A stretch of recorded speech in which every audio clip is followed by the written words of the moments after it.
Hello mga karakit! Ngayon nga ay samahan nyo kami kung paano namin hinahanda ang mga bulto galing sa supplier at kung paano namin ito sinisimulan bago ito i-live sa aming live selling. Sa halos araw-araw na ginawa ng Diyos ay ito na yung mga bagay na kadalasang ginagawa namin at ito na rin ang nakasanayan namin. At bago nga tayo magpatuloy sa pagbubukas ng mga bulto na dumating sa amin, ay flex ko lang itong pinadala ng isang follower natin galing sa Bacolod. Nakakatuwa nga na kahit siya ay na-appreciate ang mga videos na ginagawa natin dito. At hindi ko nga akalain na mayroong magpapadala sa atin ng mga ganito at galing pa talaga sa Visayas. Maraming salamat po Sir Dan sa pagpapadala nitong sweets galing Bacolod. Thank you po, Sir Dan. Maraming salamat po ulit Sir Dan. God bless po. Ito na nga yung US Bell na dumating sa atin. Medyo malaki-laki to kumpara sa madalas nating nabubuksan sa mga Korean Bell. Kaya mapapansin nyo dito ay yung bundle ay sobrang mabigat at medyo hirap nga akong buhatin pagka gantong klase ng bulto ang dumarating sa amin. Sa mga oras na ito ay sinosort na rin namin yung mga pangpresyong pangmataasan katulad ng mga essential brand. Ito yung kadalasang inaabangan ng mga viewers namin, yung mga regular customer namin. Minsan nga may pumapasok pa ng mga collector. Kaya nakakatuwa lang sa unang bukas pa lang talagang excited na kami para makuha yung magagandang item katulad ng mga branded at ito nga yung mga nabebenta natin ng magagandang presyo. At bukod dito hinihiwalay na rin namin yung talagang hindi napapapakinabangan kasi sa bulto hindi natin masasabi kung ano yung klase ng laman. Minsan may 4 rags talaga, may butas-butas at may 4 tahi, sira ang zipper, walang butones at ito naman talaga ay pwede natin gawa ng paraan, pwede pa rin natin tong ibenta basta madiskarte ka lang sa pag-uukay ay kikita ka rin talaga kung maganda talaga ang market mo ay talagang papaldo ka dito basta madiskarte at magaling ka lang mag-sort ay mapepresyon mo to ng maayos nang sa ganun naman pag nabenta mo ng lahat masasabi mong sulit ang pagod at puyat. Pero hindi sa lahat ng pagkakataon dahil nakadepende pa rin ito sa code at sa ganda ng bulto na mabubuksan mo. Kung ikaw nga ay isang supplier ay hindi mo rin alam kung ano ang laman nito, tayo pa kayang mga seller katulad namin na nagbubukas nito, madami na kaming experience na halos yung laman ay talagang patapon, gagawan mo na lang talaga ng paraan para bumalik ang iyong puhunan. Hindi naman laging iiyakan dito, basta sabi ko nga sa iyo, magaling ka lang dumiskarte,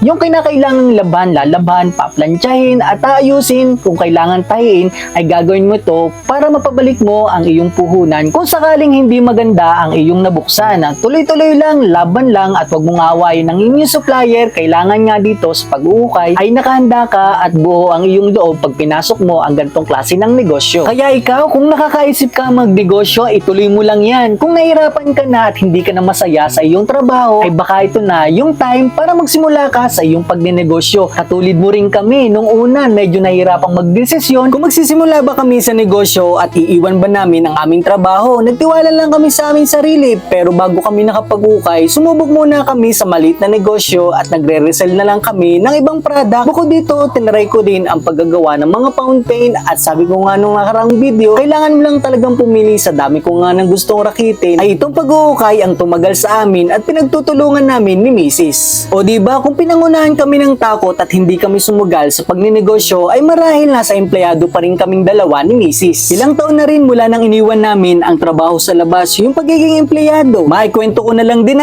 bago nga kami nagtuloy-tuloy sa gantong klase ng negosyo sa pag-uukay. Ang dami namin pinagdaanan at alam ko sa lahat ng negosyo at nagnenegosyo ay pinagdadaanan to. Talagang susubukin tayo ng panahon bago nga tayo magkaroon ng sariling pangalan. Tulad na lang dito sa ginagawa namin, noong una hindi namin alam kung paano nga mapapaubos at ibebenta ang gantong klase ng ukay-ukay dahil nagsimula nga kami sa walang-wala, walang viewers, walang customer at sinagalang namin yung pagla-live na nanonood, isa, dalawa. May bumibili pa ilan-ilan at okay na kami dun. Sumubok lang kami ng sumubok, nag-live ng nag-live araw-araw at hanggang hindi namin namamalaya na dumarami na pala yung mga viewers kung saan marami na rin ang nakakapag-mine. May nagiging customer kami sa malalayong lugar at pinapaship pa nga namin to. Nung nagsimula kami kay Mrs. sobrang napakahirap nga ng pinagdaanan niya dahil bata pa lang si Natalie, 3 months old. Nagpapaship na siya, bit-bit ang mga ukay-ukay, mga parcel para dalhin nga sa courier at ipapadala ito sa customer sa malalayong lugar. O diba nakakatuwa nga na hindi namin alam na may magtitiwala sa amin nung una dahil nga hindi namin alam kung paano patatakbuhin, kung paano ilalive, pero nasanay na lang kami sa araw-araw na ginagawa namin ang gantong bagay. Iba talaga talaga pag gusto mo yung mga bagay na ginagawa mo at kung masaya ka dito. Dahil kahit anong pagod at puyat, baliwala yan. Oo, yan si Mrs. Kung bakit? Dahil siya ang pasimuno ng lahat. Medyo matagal pa nga bago ko natanggap itong pag-uukay dahil nga may sarili akong racket na ginagawa at may pinagkakaabalahan. Nung una, pag may free time ko lang to ginagawa, saka ko lang tinutulungan si Mrs. sa kanyang pag-uukay-ukay. Medyo matagal nga sabi ko sa inyo bago ko natanggap ang pag-uukay-ukay dahil siguro may iba akong choice at may ibang bagay akong gustong gawin. Na lately, napag-usapan namin ni Mrs. na dapat pala sinabayan ko yung kagustuhan niya. Na dapat pala nung una ko pa siya sinuportahan, di sana mas maganda yung resulta sa amin. Pero ganun talaga, lalo sa negosyo, may kanya-kanya tayong gustong mapatunayan. At normal lang sa una, susubok tayo at aalamin natin yung mga pasikot-sikot kung paano patakbuhin ito,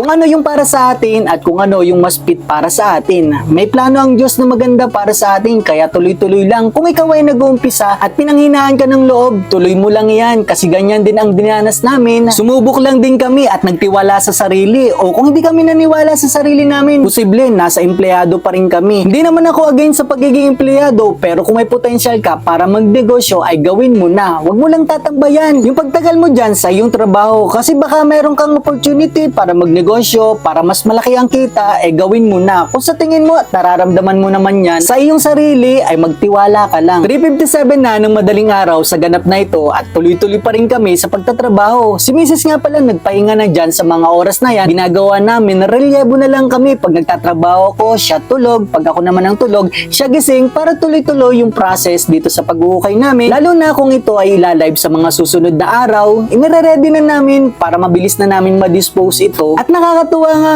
ngayon, ang dami ng customer naghahantay sa mga live namin. Hayaan nyo na kung mapagod tayo sa araw-araw at mayroong mga pagkakataon na napupuyat tayo. Laban lang, tuloy-tuloy lang, mas masarap magpahinga, matulog pag nakuha na natin yung mga bagay na gusto natin. Hindi pa man kami ganun ka-successful sa mga bagay na ginagawa namin. Ngayon pa lang, nagpapasalamat na nga kami sa mga nagiging resulta dahil hindi ko na kailangan, hindi na namin kailangan lumabas ng bahay para magtrabaho at sama-sama pa kami dito habang ginagawa ang negosyo. At syempre, sobra-sobra namin ito pinagpapasalamat unang-una kay Lord kasi binigyan nga kami ng kakayanan para gawin ang mga gantong bagay, lalong-lalo na itong ating negosyo. At sa inyo, maraming salamat yung laging sumusuporta sa mga live selling natin kung bakit nauubos lagi ang ating paninda sa pagbubukas ng ating mga bulto. At syempre, sa mga nanonood ng mga videos natin, gusto ko lang magpasalamat na dahil sa inyo, yung mga nagko-comment, lalo akong ginaganan sa paggagawa ng content. Bihira man tayo makapag-upload, pero ito din yung dahilan kung bakit hindi nga ako makapag-edit, makapag-voice over, dahil hindi rin biro na pagsabay-sabayin ko ang lahat ng ito, kaya pag may pagkakataon makapag-voice over, makapag-upload ng videos, ay saka ko na lang ito ginagawa. Kaya maraming salamat doon sa mga naghahanap ng mga videos natin, yung mga upload natin dito sa ating mga platform. O baka isa ka rin sa magtatanong kung saan ko nga nabili itong ating steamer na ginagamit ko sa pagpaplansya. Ilalagay ko na lang dyan sa comment section, i-click mo na lang dyan para maka-order ka rin. Salamat! At dami ko na palang nasabi, halos 8 minuto din to. Kung nakaabot ka nga sa video nito bilang pagbawi, ay mag-comment ka lang dyan ng iyong location para alam ko nga kung saan nakakaabot ang mga videos natin para i-shoutout kita sa susunod nating mga videos. Kung nagustuhan mo at mahilig ka sa ganitong klase ng mga videos, paki-consider pa-like and follow na rin. Maraming salamat. Ingat. Bye-bye. God bless.